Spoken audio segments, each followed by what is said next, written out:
Hey, it's Wednesday, June 22nd.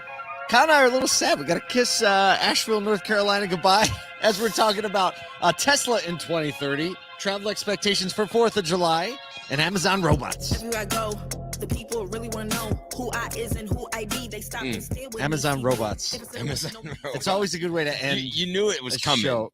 You knew it was coming one of these days. Right? I didn't expect them to be childcare robots. They're not childcare robots. They actually just take care of all the workers, right? That's the whole. No. Yeah, we'll talk about that later. We'll get to it. We haven't gotten a what is the company in Wally? B&H, B&L. Yeah, right. Yeah, that is Amazon. That's basically here we go. Yep. All right, we're wrapping up a few days of being with the Virginia auto dealers. We got to overlap a little bit with the Kentucky auto dealers. Yeah. I ate too many biscuits this week. We were at breakfast, we were at lunch. Any meal. Pick any meal. Paul's family, they're from up north in Syracuse, right? And they're like, we haven't seen a bagel all week, but all of the biscuits are amazing. I was like, welcome to the South. It flips, right? It was lunchtime and the bread service was biscuits. I was like, I had biscuits for breakfast and here are biscuits for lunch. I was like, I've never eaten so many biscuits. And Kyle's like, welcome to the South. Welcome to the South. This is how it works. Actually, your son was like, this biscuit is a little flaky and dry. And I was like, that's the whole point.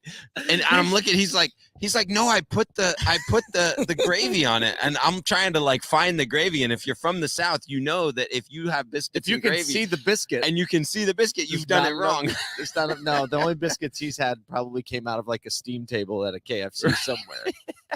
Yeah, that's great. But all that being said, we had an amazing time spending a few days, which feels like more than just a few days. Right. Just a lot of great time with the Virginia auto dealers, overlapping a little bit with some Kentucky auto dealers in the same venue. And it really has been for us a little bit of a wake-up call in the sense that the environment is different when you have pretty much all dealers in the room versus the typical mix of dealers and industry partners. We'll talk about that a little bit on Friday, I think. But it just gets our wheels turning. It gets the conversations going, and it reminds us how important the work that we're doing is. Not to say like, hey, we're doing important work, but for us, it's the most important work. It is the most important work. And what I love, and we were talking about this morning as we were getting the show ready, was just that our eyes have just been opened to another part of the reality of our industry. And there are so many different intricacies. And we talk about how there are so many different ways to do business, so many different ways to, perceive the automotive industry. And this has just been a recontextualization for us of another portion of our industry that is doing incredible work. And amazing dealers. We're at the kind of like wrap up party to the event last night, and just looking at all of the families and the legacy, and the kids are enjoying themselves. And that's just a really unique part of our industry that is so familial and so like ingrained into the culture of every dealership. Is that you see Christmas parties across the country. Yeah, always. Always. So the one thing that really got me last night is I'm watching like 100 kids on the dance floor, and all of their parents are out there, and everyone's realizing that like tomorrow they'll all be fierce competitors. Yes. And Liza Borcha is one of our investors and chairman now of the Virginia Auto Dealer Association. She received the mantle yesterday. She said to me, I have memories when I was their age, and we're looking like 5-year-olds, when I was their age, dancing on the dance floor at the Virginia Auto Dealer Association. And so it really was just, I think, a testament to the industry and the side of the industry nobody sees. Right. And not enough people see. Not enough people see. And I think the more we tell even that story, not just the story of how we're solving the customer experience, but how the growth and the legacy and the way that families work. Well, I'll tell you one place where we're going to tell that story a lot. Yeah.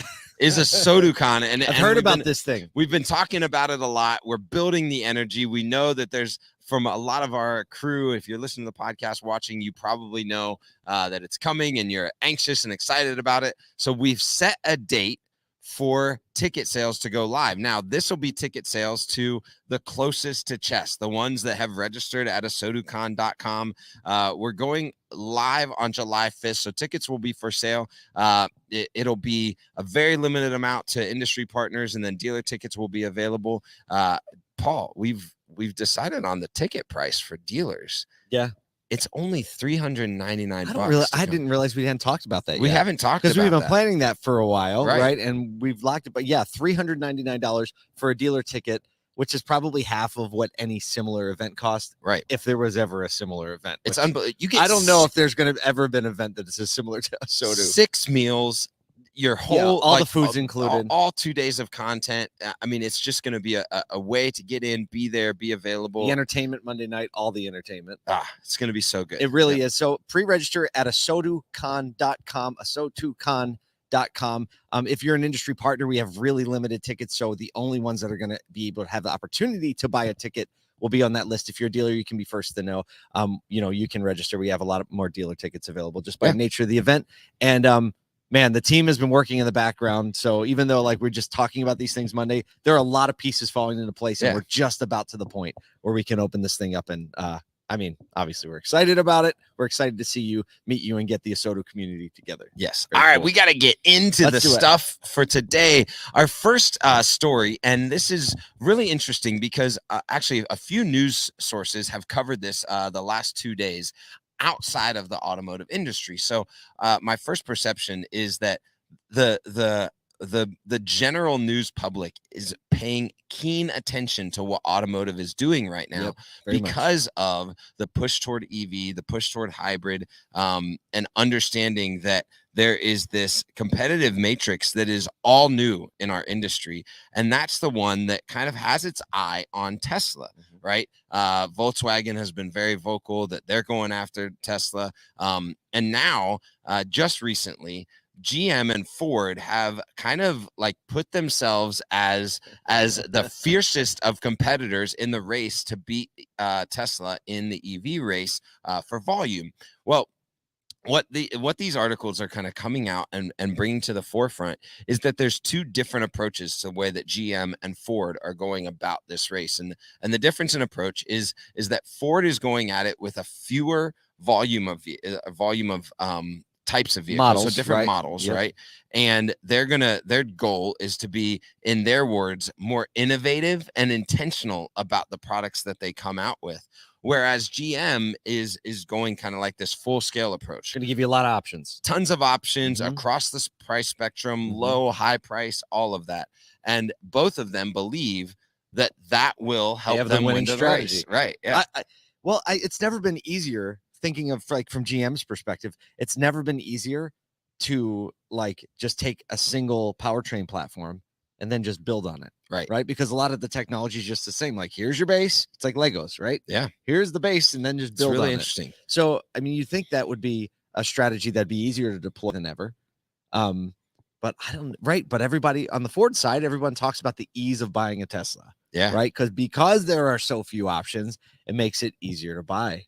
You know what's interesting? Well, I'll kind of like give this comparison with Apple, right? Initially, they had 1 or 2 phone models. That's all you could get, right? And they've moved now 8 or 9 years later from like when they were really starting to press into the market in the early like 2010, 2011, which was about 5 or 6 years after the iPhone released. And now they've gone with like a multi-layered approach. Yeah, because not they just can storage. Right. Right. Yeah. It's like different price points. Different screen large, sizes. Yes. Yeah, exactly. So, it's got more complicated. I have a feeling that maybe less complicated initially and more complicated as you grow is a really strong trajectory to follow. So he's got a feeling that Apple happens to know what they're doing. Well, this was the interesting quote from me from the article. Jim Farley, who has been in the automotive industry news a lot recently because of his comments about how Ford is going to go about the dealer model. Yeah, he's up front right now. In 2017 was running Europe's operations for Ford. So if you think about that, like you kind of understand. I didn't know that. He was living in Europe?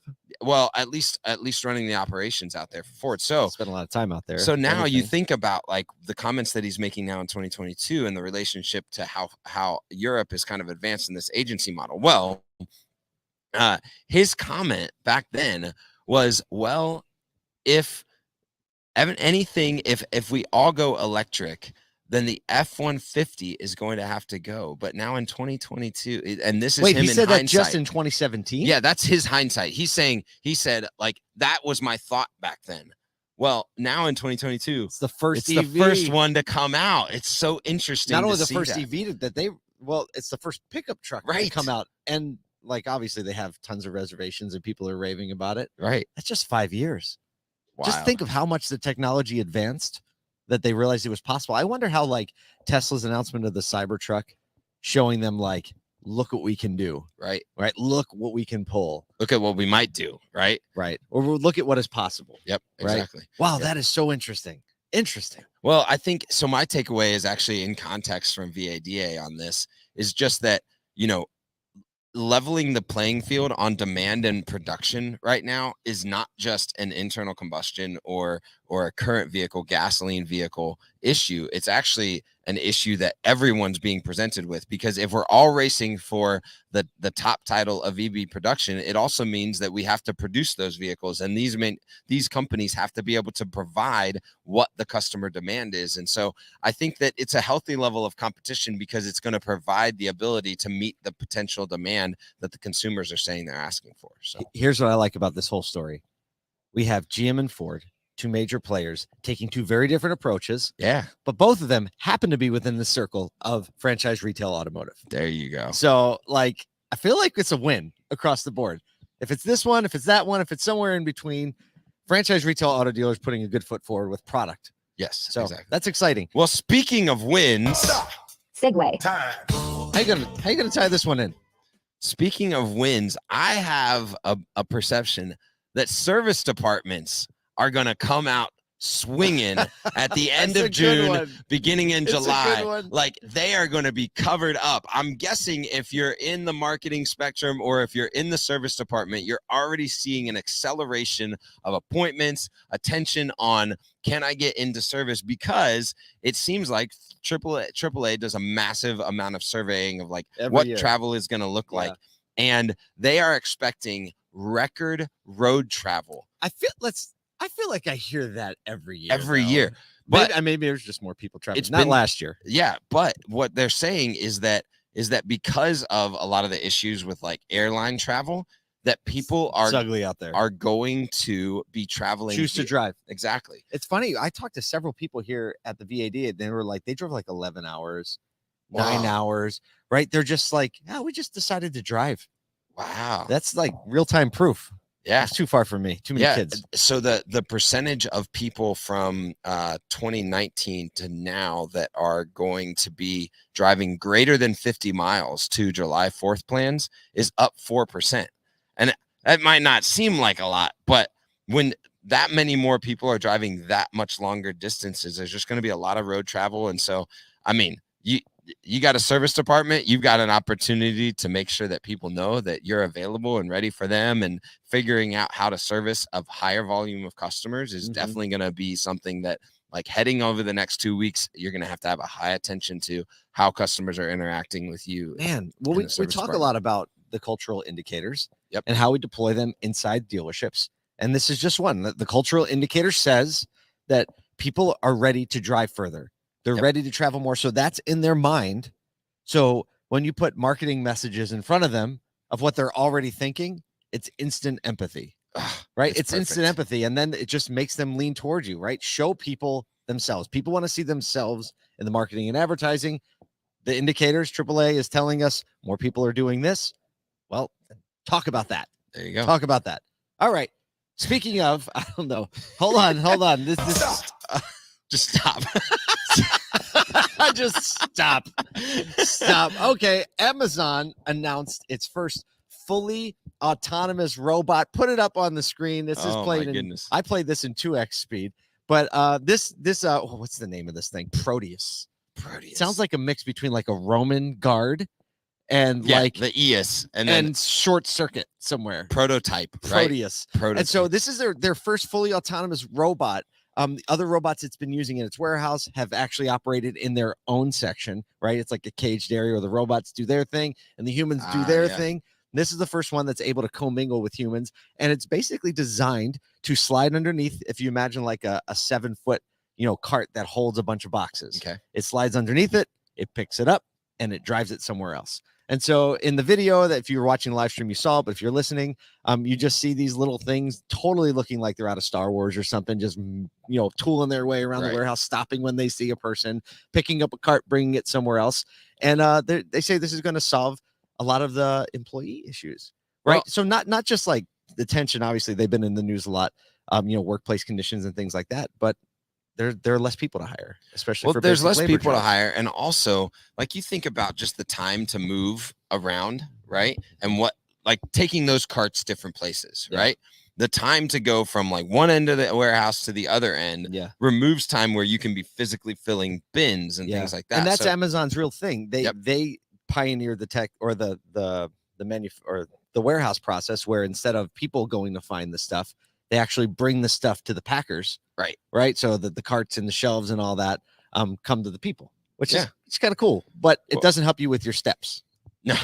Right? Yeah. I know a lot of Amazon workers that like worked or are working for Amazon, and it's like they buy the best shoes and they're like, I get my 10,000 every day. Right. Well, there goes that. The robots are now going to get their 10,000 steps. They also deployed, or they also talked about in the same the just walk out technology that they developed for their stores, where you can go in and like grab something off the shelf and just leave.